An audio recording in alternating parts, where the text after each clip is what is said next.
자, 9월 23일 화요일 3교시입니다. 뭐 빠르게 진행되지만 일단 짚고 넘어갈 부분은 다 잘 짚고 넘어가고 있어요. 그러니까 여러분들이 복습을 잘 하시기를 바라고, 우리가 이번에 경제 구국운동과 애국계몽운동 한번 보도록 합시다. 우리 교재에 있는 판서랑 좀 다릅니다. 교재에 있는 판서랑 좀 다르니까 그거 참고하고 이걸 다시 한번 보시기 바래요. 아시겠죠? 자, 보시면 경제 구국운동은 이 흐름을 잘 알아야 돼. 당시 흐름. 키워드는 사실 최애국 대우입니다. 앞에서 선생님이 최애국 대우 강조 많이 했죠. 그 최애국 대우 때문에 우리 이권 침탈이 너무나도 심화돼가지고 살기 힘들어지잖아. 그러한 상황과 관련된 부분을 큰 틀에서 이해하시기 바래요. 아시겠죠? 자, 그러면 첫 번째 우리가 배웠던 내용들을 다시 복습한다고 생각하면 돼. 거기다 조금씩 추가를 한다고 보시면 돼요. 자, 강화도 조약 1876년에 맺었죠. 우리나라 최초의 조약은 아니죠. 최초의 근대적 조약이자 불평등 조약입니다. 불평등 조약이에요. 근데 이 강화도 조약으로 여러분들 그 내용, 핵심 내용 4개 뭐 보면 여러분 다시 복습한다면 뭐 영사재판권도 있고, 그다음 해안측량권도 있고, 우리나라 자주국으로 규정한 것도 있고, 부산, 원산, 인천, 세계항구 열어준 것도 있고, 이런 내용들이 있었어요. 그런데 밑에 우리가 또 별책부록이라고 했던 그 부속 조약들이 2개 있었죠. 그래서 조일수호 조교 부록과 조일통상장정, 뭐 조일무역규칙이라고도 합니다. 이러한 조약 내용을 바탕으로 무관세로 쌀도 무지하게 가져가고 일본 화폐 개항장에 쓸 수 있도록 하고, 그 다음에 사방신리라고 해가지고 결국에는 개항장에서 동서남북으로 신리까지만 일본인 상인들이 돌아다닐 수 있도록 규정하고 그런 것들을 했잖아. 복습한 거예요. 그런데 일본이 가지지 못했던 게 뭐야? 최애국 대우잖아요. 자, 처음에 강화도 조약을 맺었을 때 일본은 최애국 대우가 없었죠. 그리고 어찌됐건 항구 내에서만 돌아다닐 수 있었죠. 그러다 보니까 일단 개항장에서 그 교류를 어떻게 했냐면, 여기 보면 거류지 무역이라고 하거든요. 이때까지만 해도 조선 상인들이 큰 타격은 없었습니다. 왜? 조선 상인들 중에 어떻게 돈을 또 버는 사람들이 생겼냐면요, 일본인들이 와서 뭔가를 많이 팔 거 아니야. 특히나 면포를 많이 팔았거든요. 당시 영국산 면포를 가져와가지고 많이 팔았어요. 그래서 우리나라 상인들이 항구로 가가지고 부산, 원산, 인천 가가지고 거기서 영국산 면포 사가지고 육지로 들어와서 판매하는 그런 식의 거류지 무역이라고 합니다. 그걸 거류지 무역이라고 해요. 그 거류지 무역을 통해서 조선 상인들이 그래도 돈을 좀 벌었단 말이야. 이때까지는 큰 타격이 없었어.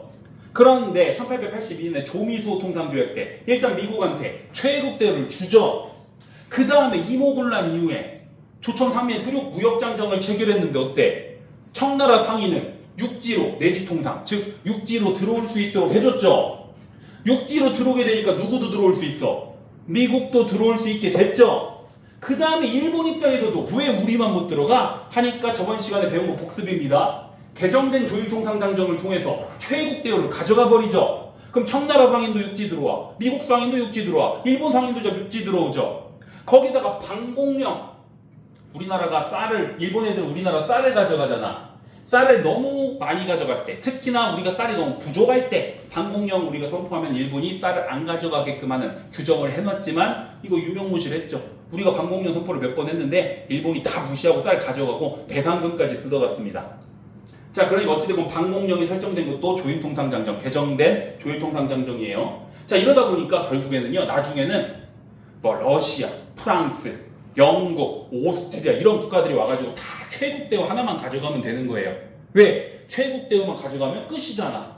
그러다 보니까 결국에는 그냥 우리나라가 난리가 나. 특히 아까 러시아, 아관파천으로 고종이 러시아 공사관으로 도망갔죠. 러시아가 많은 이권을 챙기겠죠. 그 최애국 대우를 가지고 있던 청나라, 뭐 일본, 그 다음에 미국 여러 국가들로 다 우리나라에 있는 것들 다 가져가는 상황이 벌어진단 말이야. 그러다 보니까 처음에는 거류지 무역으로 우리 상인들이 돈을 좀 벌었는데 이제는 돈을 못 벌고 너무 힘든 거야. 그래서 상권 수호 운동을 했는데, 특히 황국중앙총상회라고, 여러분들 이전에 우리 조선시대 시전상인 배웠죠. 국가에서 인정한 관상, 시전상인. 그 시전상인들이 중심이 돼가지고 황국중앙총상회 만들어가지고 자기들끼리 똘똘 뭉쳐야 되는 거야. 똘똘 뭉쳐가지고 상권을 보호하기 위해서 노력을 했다는 겁니다. 그래서 이런 여러 열강들, 특히나 외국 상인들이 육지까지 들어와가지고 막 장사하니까 우리 시장 상인들이 힘든 거야. 그래서 황국중앙총상회라는 단체를 만들어서 여기를 중심으로 상권을 보호하기 위해서 노력을 했다는 겁니다. 오케이? 그리고 나서 우리 어떻게 보면 여러분들 그 상인들도 똘똘 뭉쳐서 회사처럼 커져야 상회사라고 하는 그런 조직을 만들어야 훨씬 더 대응하기가 좋잖아. 그래서 여러 상인들이 힘을 합쳐서 상회사를 만드는데요. 그 대표적인 상회사가 대동상회랑 장통상회가 있습니다. 대동상회, 장통상회 그냥 기억해 주세요. 그래서 결국에는 육지까지 들어온 최혜국 대우 때문에 육지까지 들어와서 우리나라의 상권을 침탈하고 있는 외국 상인들한테 대항하기 위해서 시전상인은 황국중앙총상회를 만들었고요. 그 밖에 여러 상인들은 상회사를 조직해서 대응을 했다라고 보시면 돼요. 아시겠죠, 여러분들? 오케이? 이런 흐름에서 보시면 되고요. 그 다음에 딱 하나 더 추가해야 될 거. 국채보상운동이 있었습니다. 당시에 여러분들 우리나라 호구 중에 호구였잖아요. 맨날 배상금 뜯기고 그러잖아요. 배상금 뜯기고 아까 화폐정리사업 이런 거 아주 강제로 시행이 됐잖아. 그런데 웃긴 게요. 화폐정리사업 이런 거 하고 나서 일본이 웃긴 게 자신들이 우리를 강요해가지고 화폐정리사업이나 여러 정책들을 했는데 이거 다 일본이 빌려준 돈으로 한 겁니다. 결국 일본이 돈 갚으래. 야, 니네 화폐정리사업도 결국에는 우리 돈으로 한 거 아니야? 니네 돈 갚아.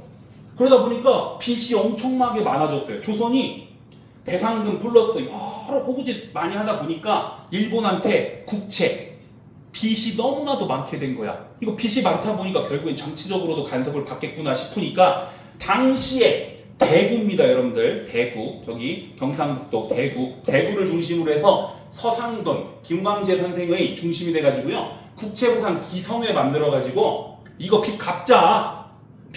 사료 보면요 1,300만 원이래요. 빚이. 지금 1,300만 원 기준이 아니겠죠. 1,300만 원 빨리 갚아버리고 우리 일본으로부터 이런 경제적인 자유를 좀 얻자 해서 모금 활동을 하려고 하거든요. 일본이 가만히 놔둘까요? 아니죠. 결국에는 탄압해서 끝나는데요. 특히 여러분들 국채보상운동 모금 활동을 해야 됩니다. 지금 우리가 모금 활동하려면 막 언론을 통해서 많이 모금 활동 하잖아요.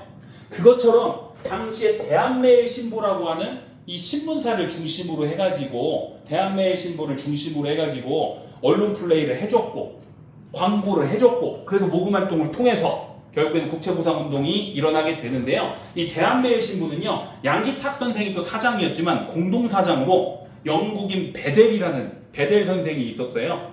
그런데 이 대한매일신보가 당시에 영국은 전 세계에서 가장 강한 국가였습니다. 그러다 보니까 다른 신문사들은 많이 탄압을 해도 대한매일신보는 못 건드려요. 왜? 공동사장에 베델이 있었기 때문에. 그래서 어느 정도 자유롭게 이렇게 국제보상운동도 지원을 해주고 했다라고 보시면 되겠습니다. 아시겠죠, 여러분들?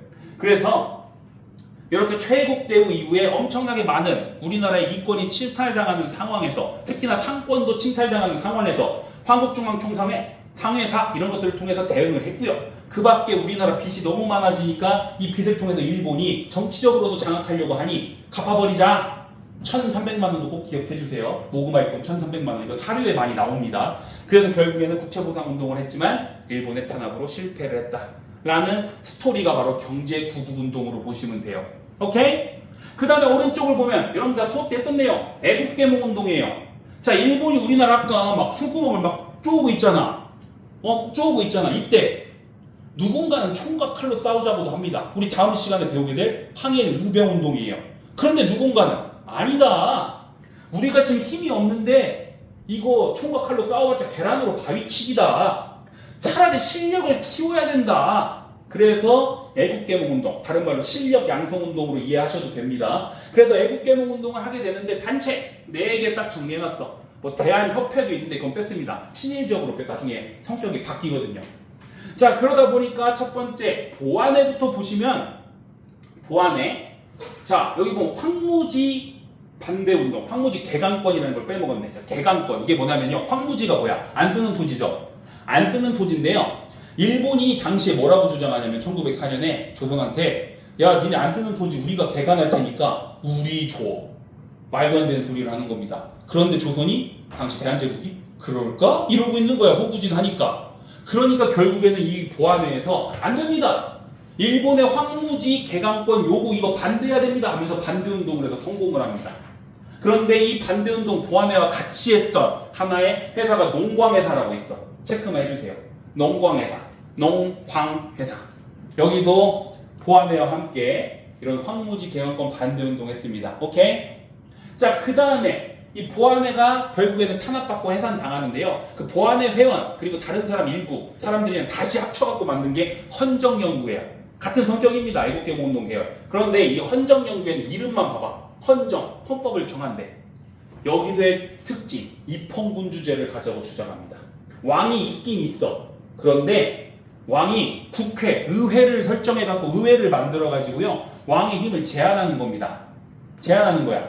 자, 그래서 영국도 그렇고 다른 잘 나가는 국가들 보니까 다 입헌군주제를 하더라. 우리도 입헌군주제를 해야 되는 거 아니냐? 고종, 왕은 인정해줘. 그런데 왕의 독재가 아니라 의회를 통해서 제안을 하는 그러한 입헌군주제를 표방하게끔 하는 단체가 바로 헌정연구회였습니다. 이것도 탄압받고 없어져. 그러다가 또 흩어졌다가 다시 모여서 만든 게 대한자강회야. 대한자강회. 이 대한자강회는요, 키워드만 써놨어요. 지회, 지회 이게 뭐냐면 중앙회가 있으면 지방회가 있다는 거예요. 전국적인 조직이었다는 거고요. 그다음에 월보 이거 보시면은 월마다 잡지 여러분들 어떻게 보면 월마다 잡지 하나씩 발간한 겁니다. 이 대한자강회를 소개하는 월보를 간행한 그 기록이 있습니다. 자, 그래서 전국적인 단체였고 지회가 설치될 정도로 월보도 간행했고, 근데 고종이 강제 퇴위됐잖아. 헤이그 특사 파견했다는 이유로 결국 고종이 강제 퇴위되죠. 고종의 강제 퇴위 반대 운동하다 결국 일제 탄압으로 없어지게 됩니다. 자, 그런데요, 이 세 개의 단체 키워드만 여러분들 구분해 주셔서 이해하시면 돼요. 그런데 이 신민회가 핵심이에요. 왜? 이 애국개몽 운동은 사실 의병 운동을 별로 안 좋아했습니다. 왜? 계란으로 바위치기 뭐들 하냐. 그래서 실력을 먼저 키워야 된다고 주장을 했는데요. 이 신민회는 달랐어요. 이 신민회가 애국개몽 운동의 어떻게 보면 메인입니다. 그럼 왜 달랐는지 보세요.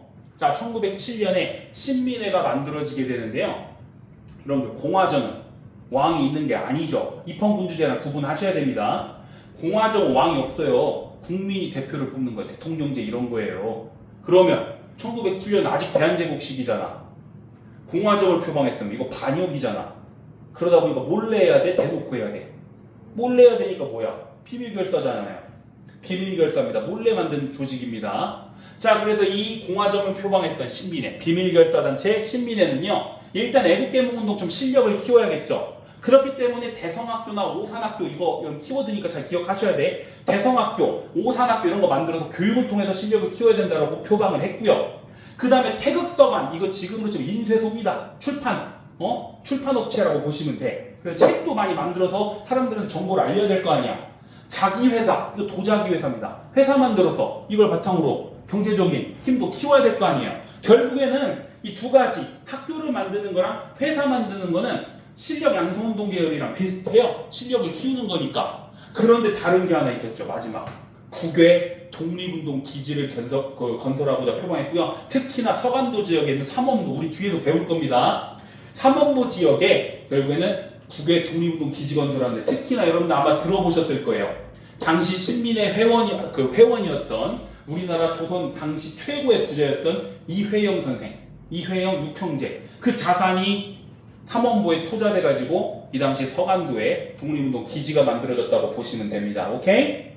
자, 그래서 이게 비밀결사 단체로서 실력 양성도 표방했지만 이 앞에 있는 단체와 다르게 의병운동적인 성격도 있었단 말이야. 그런데 결국 1911년 일제감정기가 됐죠. 결국에는 백오인 사건으로 이 신민회 회원들이 결국에는 체포당하면서 국내에서는 완전히 없어지게 되고요. 국외에서 이제 삼원보로 넘어가는 사람들 있잖아요. 그 중심으로 무장투쟁을 전개했다라고 보시면 되겠습니다.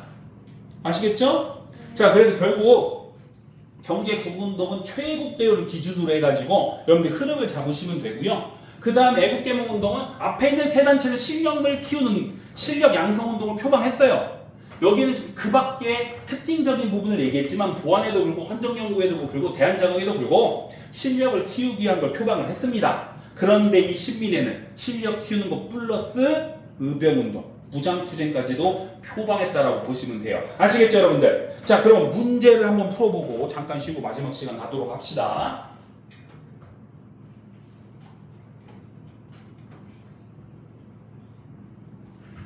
자, 여러분들 문제를 한번 볼까요? 가 단체에 대한 설명으로 옳은 것은 자, 가 단체 뭘까요? 태극서관, 비밀결사 이런 거 나오면 뭐야? 신민의 답 몇 번일까? 5번 백오인 사건으로 우리가 없어졌다라고 보시면 되죠. 바로 넘어갑니다. 다음 자료를 활용한 탐구활동으로 가장 적절한 것은 이게 뭘까? 각국 공간에 보내는 호소문. 이거 뭘까요, 여러분들? 황무지 이런 거 보여? 응? 이거 뭐 같아? 보안회와 관련된 거 같죠? 그럼 답은 몇 번일까요? 2번이죠. 보안회 활동 내용을 파악한다. 오케이? 그 다음에 마지막. 자, 다음 자료에 나타난 민족운동에 대한 설명으로 옳은 것은 사실 선생님이 이거 읽어보지도 않고 1,300만 원 보이면 바로 나는 국채보상운동으로 갑니다. 그런데 여러분들 그 밖에 좀 더 읽어보시면 어때? 우리나라 빚이 많다, 채무 있다, 상환해야 된다 이런 얘기죠? 국채보상운동과 관련된 내용 몇 번? 몇 번? 5번. 대한매일신보랑 연결됐다 그랬죠? 어떻게 보면 국채보상운동 하려면 홍보가 필요했고 이 대한매일신보, 양기탁 선생과 배델 선생 이들이 중심이 돼가지고 연계시켜서 도움을 줬다는 거예요. 아시겠죠? 자, 잠깐 끊고 마지막 시간 갖도록 하겠습니다.